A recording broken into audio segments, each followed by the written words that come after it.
Bom dia! Estamos no dia 49 de leitura da Bíblia.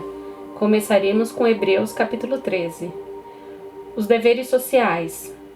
Seja constante o amor fraternal. Não se esqueçam da hospitalidade, pois alguns, praticando-a sem o saber, acolheram anjos. Lembre-se dos presos, como se estivessem na cadeia com eles, dos que sofrem maus tratos, como se vocês mesmos fossem os maltratados. Digno de honra entre todos seja o matrimônio, bem como o leito conjugal sem mácula, porque Deus julgará os impuros e os adúlteros. Que a vida de vocês seja isenta de avareza. Contente-se com as coisas que vocês têm, porque Deus disse: de maneira alguma deixarei você, nunca jamais o abandonarei. Assim, afirmemos confiantemente: o Senhor é o meu auxílio, não temerei. O que é que alguém pode me fazer? Os deveres espirituais. Lembre-se dos seus líderes, os quais pregavam a palavra de Deus a vocês, e considerando atentamente o fim da vida deles, imitem a fé que tiveram. Jesus Cristo é o mesmo ontem, hoje e para sempre. Não se deixem levar por doutrinas diferentes e estranhas, porque o que vale é ter o coração confirmado com graça e não com alimentos, que nunca trouxeram proveitos aos que se preocupam com isso. Temos um altar dos quais os que ministram no tabernáculo não têm o direito de comer, pois aqueles animais cujo sangue é trazido pelo sumo sacerdote para dentro do Santo dos Santos, como sacrifício pelo pecado, têm o corpo queimado fora do acampamento. Por isso, também Jesus, para santificar o povo, pelo seu próprio sangue, sofreu fora da cidade. Saiamos, pois, a ele fora do acampamento, levando a mesma desonra que ele suportou. De fato, não temos aqui cidade permanente, mas buscamos a que há de vir. Por meio de Jesus, pois, ofereçamos a Deus sempre sacrifício de louvor, que é o fruto de lábios que confessam o seu nome. Não se esqueçam da prática do bem e da mútua cooperação, pois de tais sacrifícios Deus se alegra. Obedeçam a seus líderes e sejam submissos a eles, pois zelam pela alma de vocês como quem deve prestar contas. Que eles possam fazer isto com alegria e não gemendo. Do contrário, isso não trará proveito nenhum para vocês. Recomendações pessoais. Orem por nós, pois estamos certos de que temos a consciência limpa, querendo em todas as circunstâncias fazer o que é correto. Peço, com insistência, que vocês façam isso, para que eu lhes seja restituído o mais depressa possível. Doxologia. Ora, o Deus da paz, que tornou a trazer dentre os mortos o nosso Senhor Jesus, o grande pastor das ovelhas, pelo sangue da eterna aliança, aperfeiçoe vocês em todo o bem, para que possam fazer a vontade dele. Que ele opere em nós o que é agradável diante dele, por meio de Jesus Cristo, a quem seja a glória para todo sempre. Amém. Saudações. Irmãos, peço que escutem com paciência essa palavra de exortação, porque, na verdade, escrevi de forma bem resumida.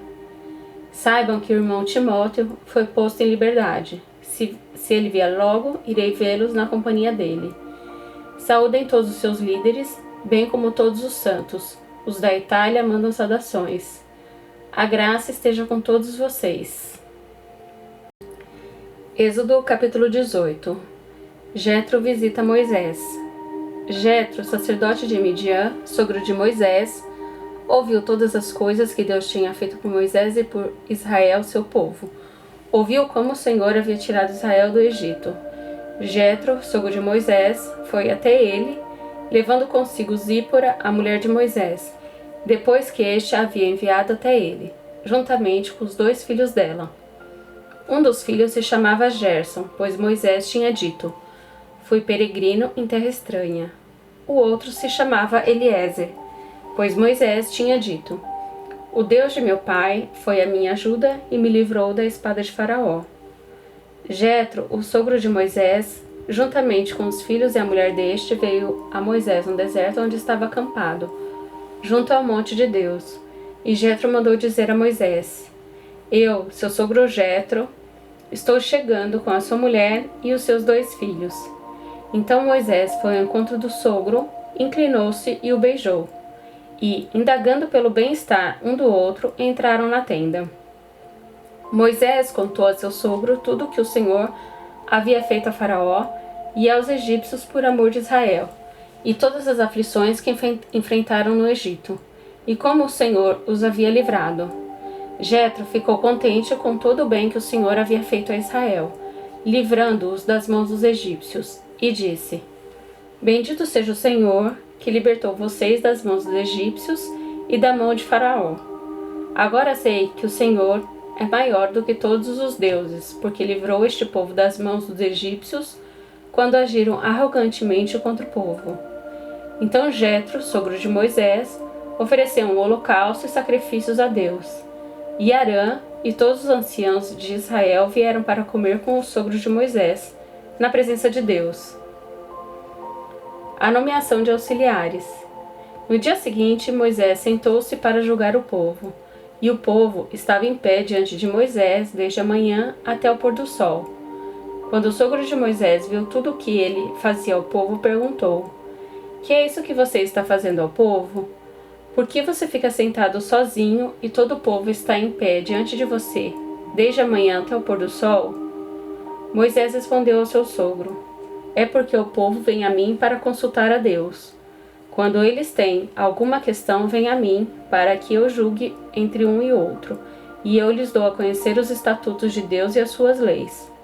O sogro de Moisés, porém, lhe disse: Não é bom o que você está fazendo. Com certeza todos ficarão cansados, tanto você como este povo que está com você. Isto é pesado demais para você. Você não pode fazer isso sozinho. Escute agora o que vou dizer. Eu o aconselharei e que Deus esteja com você. Represente o povo diante de Deus, leve as suas causas a Deus. Ensine-lhes os estatutos e as leis e faça com que conheçam o caminho em que devem andar e a obra que devem fazer. Procure entre o povo homens capazes, tementes a Deus, homens que amam a verdade e odeiam a corrupção. Coloque-os como chefes do povo, chefes de 1000, chefes de 100, chefes de 50 e chefes de 10, para que julguem este povo em todo o tempo. Toda causa grave trarão a você, mas toda causa pequena eles mesmos julgarão. Assim será mais fácil para você, e eles o ajudarão a levar essa carga. Se você fizer isto, e se essa for a ordem de Deus, então você poderá suportar, e também todo este povo voltará em paz ao seu lugar.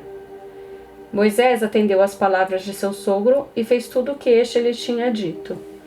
Escolheu homens capazes de todo Israel e os constituiu por chefes sobre o povo. Chefes de 1000, chefes de 100, chefes de 50 e chefes de 10. Estes julgaram o povo em todo o tempo. A causa grave trouxeram a Moisés e toda a causa simples eles mesmos julgaram. Então Moisés se despediu do seu sogro e este voltou para a sua terra. Êxodo, capítulo 19. Deus fala com Moisés no Monte Sinai. No terceiro mês depois da saída dos filhos de Israel da terra do Egito, no primeiro dia desse mês, eles chegaram ao deserto do Sinai. Tendo partido de Refidim, vieram ao deserto do Sinai, no qual acamparam. Ali, Israel acampou em frente ao monte. Moisés subiu para encontrar-se com Deus. E do monte, o Senhor o chamou e lhe disse: Assim você falará à casa de Jacó e anunciará aos filhos de Israel: Vocês viram o que fiz aos egípcios e como levei vocês sobre asas de águia e os trouxe para perto de mim. Agora, pois, se ouvirem atentamente a minha voz e guardarem a minha aliança, vocês serão a minha propriedade peculiar dentre todos os povos, porque toda a terra é minha, e vocês serão para mim um reino de sacerdotes e uma nação santa. São essas as palavras que você falará aos filhos de Israel. Moisés foi, chamou os anciãos do povo e expôs diante deles todas essas palavras que o Senhor lhe havia ordenado. Então todo o povo respondeu a uma só voz: Tudo o que o Senhor falou, faremos. E Moisés relatou ao Senhor as palavras do povo. O Senhor disse a Moisés: Eis que virei a você numa nuvem escura, para que o povo ouça quando eu falar com você, e para que também creiam sempre em você. porque Moisés tinha anunciado as palavras do povo ao Senhor.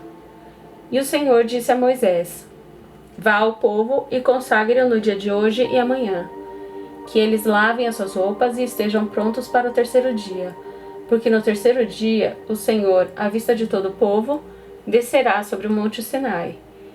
Marque ao redor do monte limites para o povo, dizendo: Tomem cuidado para não subir o monte, nem tocar a sua extremidade. Todo aquele que tocar o monte será morto. Mão nenhuma tocará nele. Se o fizer, será apedrejado ou flechado. Quer seja animal, quer seja homem, não viverá. Quando soar longamente a trombeta, então subirão o monte.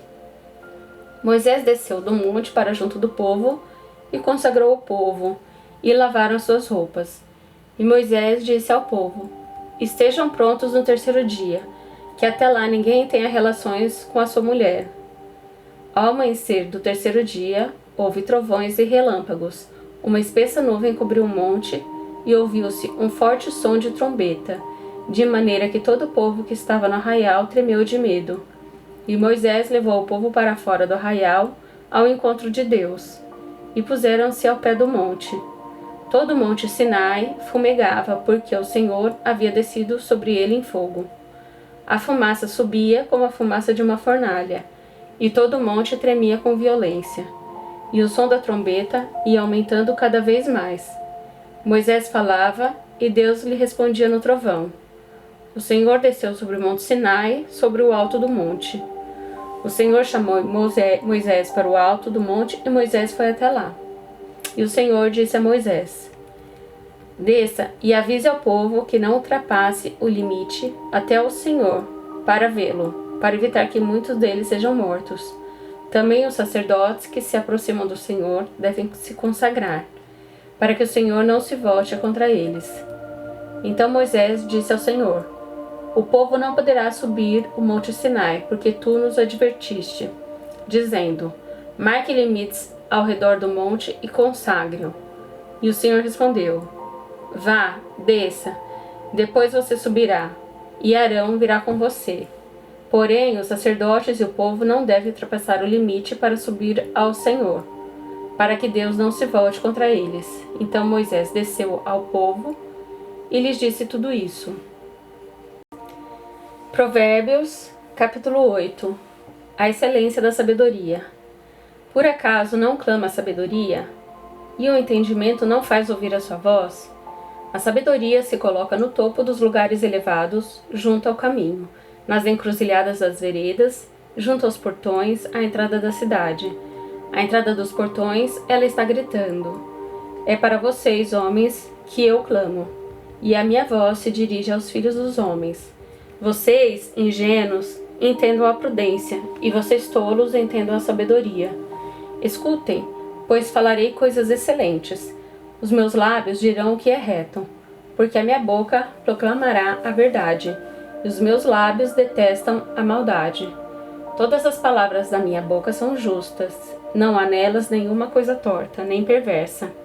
Todas são retas para os que têm compreensão, e justas para os que acham o conhecimento. Aceitem o meu ensino em vez da prata, e o conhecimento em lugar do ouro escolhido, porque a sabedoria é melhor do que as joias, e tudo que se possa desejar não se compara com ela.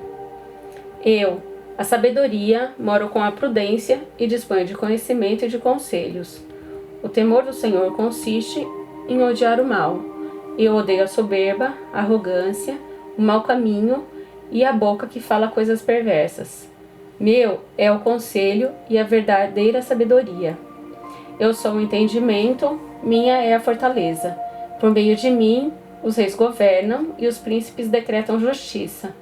Por meio de mim governam os príncipes, os nobres e todos os juízes da terra. Eu amo os que me amam. Os que me procuram me encontram. Riquezas e honra estão comigo, bens duráveis e justiça. O meu fruto é melhor do que o ouro refinado, e o meu rendimento é maior do que a prata escolhida. Ando pelo caminho da justiça e sigo as veredas do juízo, para dotar de bens os que me amam e encher os seus tesouros. A eternidade da sabedoria. O Senhor me possuía no início da sua obra, antes das suas obras mais antigas.